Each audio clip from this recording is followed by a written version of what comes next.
প্রিয় ছাত্রছাত্রীরা, আশা করছি তোমরা সবাই ভালো আছো এবং সুস্থ আছো। আমার চ্যানেলে তোমাদের সবাইকে স্বাগত জানাই। আজকে আমরা এবিটিএ টেস্ট পেপারে 320 পেজে যে ম্যাথসগুলি আছে, শর্ট কোশ্চেনগুলো, সেগুলিকে নিয়ে আলোচনা করব। ভিডিওটা খুবই গুরুত্বপূর্ণ, তোমরা অবশ্যই মন দিয়ে দেখো এবং যারা চ্যানেলে নতুন আছো অবশ্যই চ্যানেলটিকে সাবস্ক্রাইব করবে, ভিডিওটিকে লাইক করবে এবং প্রচুর পরিমাণে বন্ধুদের মধ্যে শেয়ার করবে।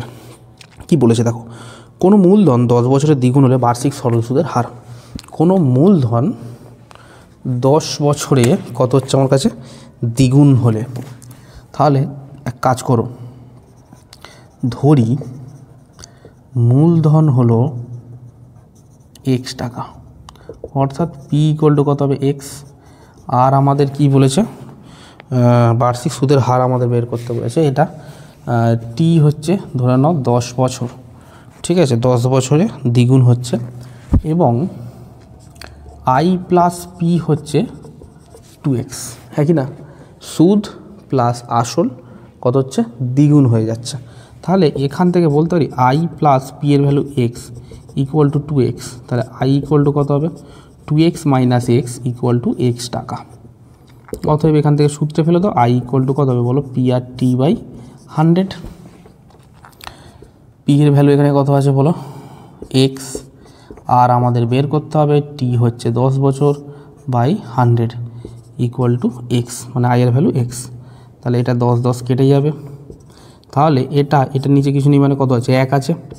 তাহলে x R equal to 10x, তাহলে আর ইকুয়াল টু কত হবে, 10x বাই এক্স, এক্স কেটে যাবে 10। তাহলে বার্ষিক সুদের হার কত, 10%, ঠিক আছে। এবার আমরা তার পরের অঙ্কটা করব। কি বলেছে দেখো, পি প্লাস কিউ √3 √13 এবং পি মাইনাস কিউ √5। খুব ভালো অঙ্ক দিয়েছে এটা, চলো করা যাক এটা। কি বলেছে দেখো, তাহলে পি প্লাস কিউ দিয়েছে √13 অ্যান্ড পি মাইনাস কিউ দিয়েছে কত তোমার √5।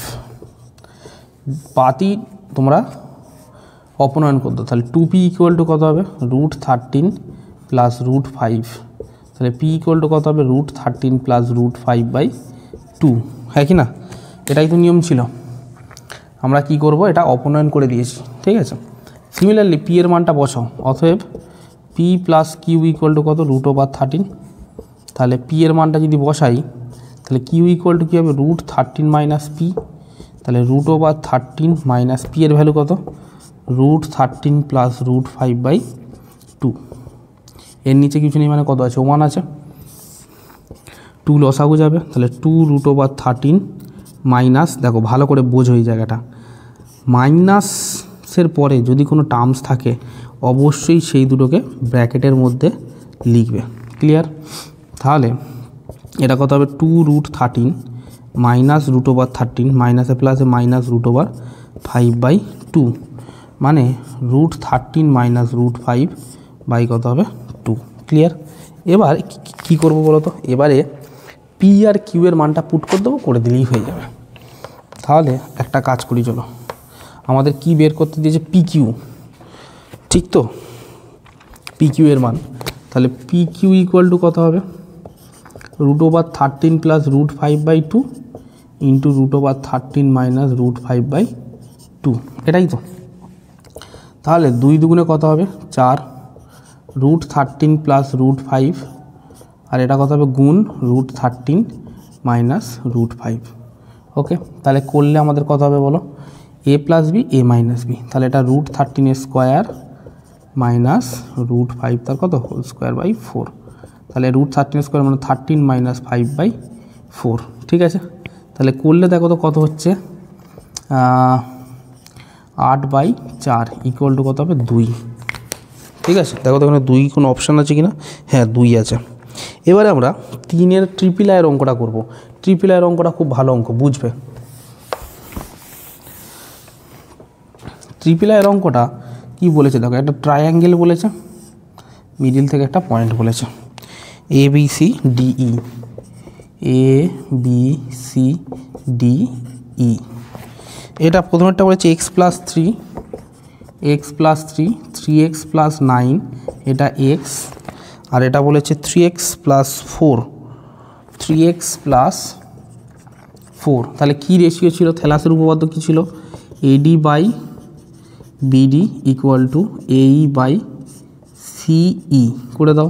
তাহলে এডি মানে হচ্ছে X plus 3 by 3x plus 9 equal to এই কত ছিল বলো, এক্স বাই 3x প্লাস 4।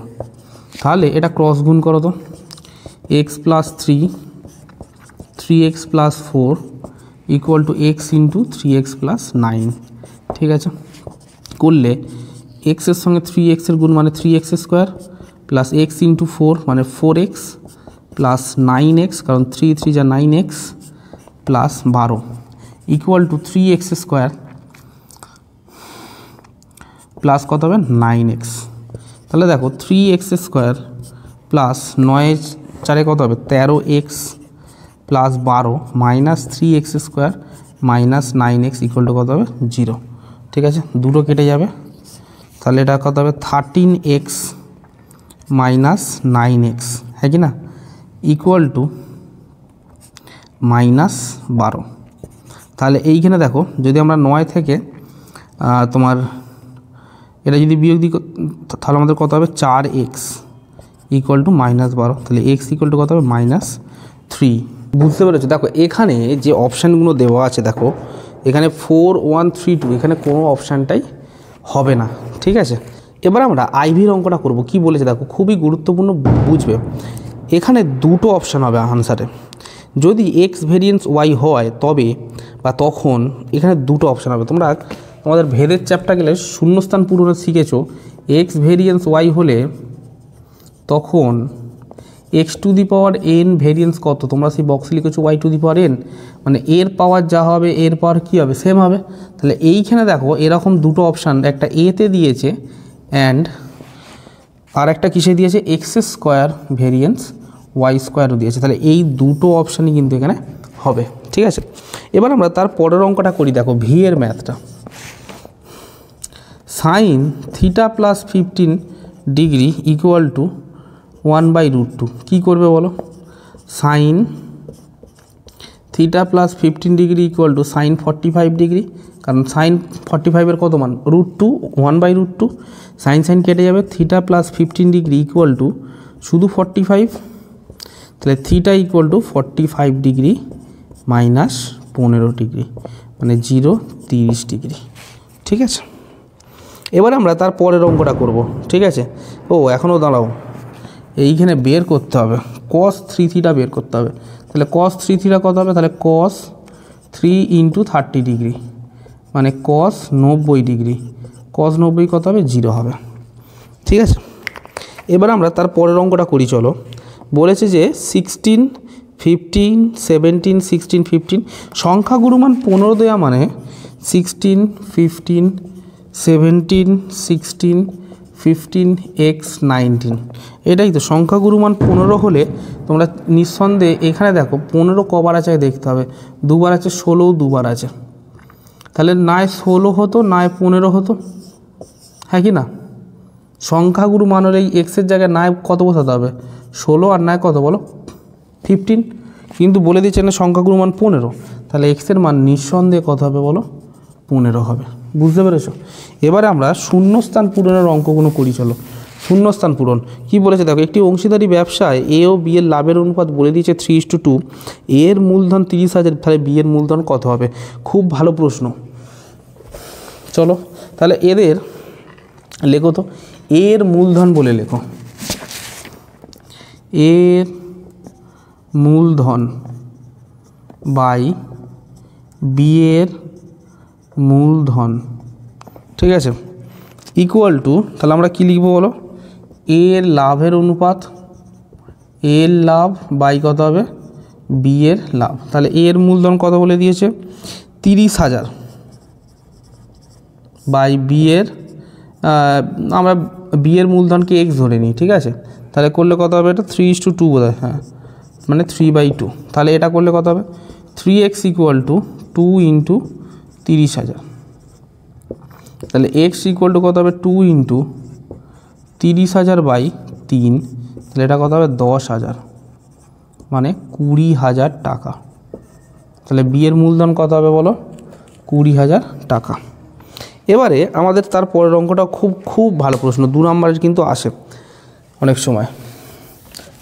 তাহলে এইখানে এটা কি বলেছে দেখো, a/2 equal to b/5 equal to c/8। ওকে, তাহলে এইখানে কি বলেছে, a এর 50%, a এর 50%, b এর কত হবে 20%, তাহলে c এর কত হবে। তাহলে এখানে এটা লিখতে পারো, আমি ধরি মানে এরকমভাবে লেখো c/8 equal to c into, আমি ধরে নিই যে এটার x% হবে, ঠিক আছে। তাহলে দেখো, তাহলে 1/8 cc কেটে যাচ্ছে, তাহলে x/100, তাহলে 8x ইকুয়াল টু কত হবে বলো, 100 গুণ 1, তাহলে x ইকুয়াল টু কত হবে 100/8, এটা 2 দিয়ে কাটবে, এটা 25, 4 25 100, 4 দুগুণে মানে 12.5%, বা তোমরা এটা 25/2ও লিখতে পারো, ঠিক আছে, পার্সেন্ট বলে লিখতে পারো। এবার দেখো মানে এটা অনেক শর্টকাটে করিয়ে দিয়েছে। ট্রিপল আইয়ের অঙ্ক, একটি ঘনকের সমগ্রতলের ক্ষেত্রফল S, তাহলে ঘনকের ক্ষেত্রে সমগ্রতলের ক্ষেত্রফল মানে আমরা ধরি বাহুর দৈর্ঘ্য A, তাহলে S ইকুয়াল টু সমগ্রতলের ক্ষেত্রফল মানে কত 6a², ঠিক আছে। এবং কর্ণের দৈর্ঘ্য কত হবে বলো, কর্ণের দৈর্ঘ্য √3a। এবার কর্ণের দৈর্ঘ্যকে আমাদের এরা কি বলেছে, d বলেছে, তাহলে d ইকুয়াল টু কত হবে √3a। তাহলে একটা কাজ করো, এই এটাকে d এর নিচে বাড়িয়ে দাও, তাহলে d/√3 ইকুয়াল টু কত হবে a, লেখা যেতে পারে তো। অতএব তোমরা নিচে করবে, আমি সাইডে করে দিচ্ছি, তাহলে x ইকুয়াল টু 6a² মানে d/√3 তার কত হোল স্কোয়ার, তাহলে 6d² √3² মানে 3, 3 দুগুণে 6, তাহলে s ইকুয়াল টু কত হবে বলো 2d²। এগুলো আগের পেজে ছিল এই অঙ্কটা। এবার আমরা তারপরের অঙ্কটা করব, ax² plus bx plus 1/a, বীজ দুটির গুণফল। খুব ভালো প্রশ্ন, বীজ দুটির গুণফল কি বলেছে দেখো। তাহলে গুণফল মানে ধরে নিই, দাঁড়া আগে ইকুয়েশনটা টুকে নিই, ax² plus bx plus 1/a equal to 0। তাহলে ধরি বীজ দ্বয় হলো আলফা কমা বিটা, তাহলে আলফা বিটার গুণফল কত হবে c/a, মানে কত হবে c/a। তাহলে এখানে c কোনটা বলো 1/a, বাই কত হবে a, মানে 1/a²। ক্লিয়ার। এবার আমরা তার পরের অঙ্কটা করব। কি বলেছে দেখো, বলেছে গোলকের উচ্চতা গোলকের ড্যাশের সমান। দেখো গোলকের ক্ষেত্রে উচ্চতা বলতে আমরা কোন পোর্শনটাকে বুঝি, আমার কাছে যদি এটা যদি একটা গোলক হয়, তাহলে গোলকের উচ্চতা বলতে এইটা বুঝি, এটা যা হবে এইটাও কি হবে সেম, মানে ব্যাসার্ধ। গোলকের উচ্চতাটাই কি এখানে বলতে গেলে ব্যাসার্ধ, ঠিক আছে। তাহলে ওটা কি হবে ব্যাসার্ধর সঙ্গে সমান হবে। তারপরে দেখো এটা খুব ভালো অঙ্ক, এটাও আগের পেজে করিয়েছি অবশ্য, খুব ভালো অঙ্ক। x+2 এবং x-3 এর মধ্য সমানুপাতি x হলে x এর মান, ঠিক আছে। চলো করা যাক। মধ্য সমানুপাতি x হলে, তাহলে মধ্য সমানুপাতির কী ছিল ফর্মুলা, যে b² ইকুয়াল টু ac। তাহলে b হচ্ছে তোমার এই যে মধ্য সমানুপাতি xটা, তাহলে x² ইকুয়াল টু a কোনটা এখানে x+2 আর c কোনটা x-3, তাহলে এটা পাতি গুণ করে দাও, করে দিলেই হয়ে যাবে, নর্মাল গুণ করো। তাহলে x² - 3x plus 2x minus 6, ওকে। তাহলে এটা লেখো x² minus x² plus 3x minus 2x equal to -6, কেটে যাবে। তাহলে এটা হবে কত x ইকুয়াল টু -6, এটা কি আমাদের অপশান। এবারে আমরা তার পরের অঙ্কটা করব, ঠিক আছে। মানে সত্য মিথ্যা, বৃত্তস্থ সামন্তরিক একটি সর্বদা আয়তকার চিত্র, হ্যাঁ এটা সত্য, ঠিক আছে। এবারে আমরা তার পরের অঙ্কটি করব। দেখো কি বলেছে, একটি অর্ধবৃত্তের সমগ্রতলের ক্ষেত্রফল হচ্ছে 336 বর্গ সেমি হলে ব্যাসার্ধ 3 সেন্টিমিটার হবে। এটা সত্য কি না মিথ্যা আমাদের দেখি। তাহলে দেখো এইখানে অর্ধবৃত্ত নয়, এটা অর্ধগোলক হবে, ঠিক আছে। এইখানে বুঝবে তো অর্ধগোলকের সমগ্রতলের ক্ষেত্রফল লেখো, ব্যাসার্ধ হলো, ব্যাসার্ধ আর ধরে নাও ধরি বলে লেখো, ধরি ব্যাসার্ধ আর, তাহলে এটা কত হবে 3 পাই আর স্কোয়ার ইকুয়াল টু কত হবে 36 পাই। তাহলে এটা কাটাকুটি করলে 3 বারম 36, ঠিক আছে, এটা দাঁড়াও একেবারে করো না, তাহলে 3 পাই আর স্কোয়ার ইকুয়াল টু কত হবে 36 পাই। তাহলে আর স্কোয়ার ইকুয়াল টু কত হবে 36 পাই বাই কত হবে 3 পাই কেটে যাবে 3 বারম 36, মানে আর স্কোয়ার ইকুয়াল টু কত হচ্ছে 12। তাহলে আর ইকুয়াল টু কত হবে √12, তাহলে 12কে ভাঙলে 2 গুণ 3, তাহলে 2√3। আনসার আসছে না, এখানে কত বলেছে এরা বলেছে 2√3 বলে 3 সেন্টিমিটার বলেছে, তো এটা মিথ্যা হয়ে যাবে। এবার দেখো ট্রিপল আইয়ের অঙ্কটাও কিন্তু খুব ভালো অঙ্ক। ট্রিপল আইয়ের অঙ্কটা কী বলেছে দেখো, x ইকুয়াল টু 2 + √3, তাহলে 1/x কত হবে দেখো। এই সবের ক্ষেত্রে আগের ভিডিওতেই বলেছিলাম যে এগুলো জাস্ট একটা সাইন চেঞ্জ হয়, 2 - √3 করণে নিরসন করলে জাস্ট একটা সাইন চেঞ্জ হবে, এর বেশি কিছু হবে না, ঠিক আছে। তো এইখানে দেখো x - 1/x কত হবে, x এর ভ্যালু 2 + √3 মাইনাস 2 - √3, তাহলে 2 + √3 মাইনাস 2 মাইনাসে মাইনাসে প্লাস √3, 2 কেটে যাবে, তাহলে 2√3। এটা আছে কি 2√3, হ্যাঁ, তাহলে এটা কত হবে 2 হবে। এবার আমরা কোনো পরিসংখ্যা বিভাজনের সংখ্যাগুরু মান বের করা যাবে যদি এর মধ্যমা ও যৌগিক গড়ের মান জানা থাকে। হ্যাঁ, এটা সত্য, ঠিক আছে। এবার দেখো ভি এর অঙ্কটা খুব ভালো অঙ্ক। ভি এর অঙ্কটা কী বলেছে দেখো, sec square 27 degree minus cot square 63 degree. তাহলে এইখানে কী হবে দেখো, sec square 27 degree minus cot স্কোয়ারটাকে লিখবো cot square 90 degree minus 27 degree, মানে 90 ডিগ্রি মাইনাস থিটা, ঠিক আছে। কী ছিল tan স্কোয়ার থিটা, তাহলে sec square 27 degree minus tan square 27 degree, sec square theta minus tan square theta মানে কত হবে 1। কিন্তু এরা বলেছে সরলতম মান হচ্ছে 2, তাহলে এটা কী হবে ফলস হবে। এবার দেখো 2a equal to 3b equal to 4c হয়, তবে a/b/c 2/3/4, দেখা যাক করলেই বোঝা যাবে। দেখো তাহলে 2a ইকুয়াল টু কত বলেছে 3b ইকুয়াল টু 4c। আমি এক কাজ করি, চলো এটাকে লিখো a/1/2 লিখতে পারি, দেখো তো বুঝবে, a ইকুয়াল টু 1/2 লিখতে পারি। আবার সিমিলারলি বলছি 1/3 অ্যান্ড c ইকুয়াল টু 1/4। কী করলাম দেখো তো, এই 1/2 ভাগের সবথেকে কী আছে নিচে আছে, তাহলে এ কোথায় যাবে আলটিমেটলি 2a হবে। আবার দেখো এই 3টা এর সঙ্গে গুণ ছিল, একে যদি আমি নিচে পাটি কোথায় যাবে 1/, হিসেবে আসবে। Clear concept? তো এদের এবার প্রতিটাতে লসাগু করো, তাহলে 2 3 4, 2 1 2 3, 2 2 4, মানে 2 3 6 12। তাহলে আমরা কি লিখতে পারি দেখো, a তোমার 12/2 equal to b 12/3 equal to c 12/4, তাহলে a/6 equal to b/4 equal to c/3, ঠিক আছে। আমরা এটাকে কে ধরে নিই, চলো সে, তাহলে a ইকুয়াল টু কত হবে বলো, a/6 ইকুয়াল টু কে, তাহলে a ইকুয়াল টু কত হবে 6k, b/4 ইকুয়াল টু কত হবে k, তাহলে b ইকুয়াল টু কত হবে 4k, c/3 equal to k, c equal to কত হবে 3k।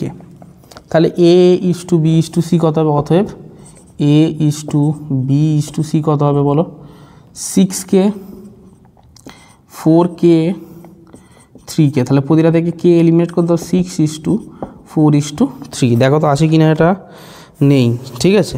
তো এটা কি হবে, মিথ্যা হবে, ফলস হবে, ঠিক আছে। তো আজকের মতন এখানেই এই ভিডিওটা আমাদের শেষ করলাম। নেক্সট ভিডিওতে এর পরের পেজে যে ম্যাথগুলো আছে সেগুলোকে নিয়ে আলোচনা করব।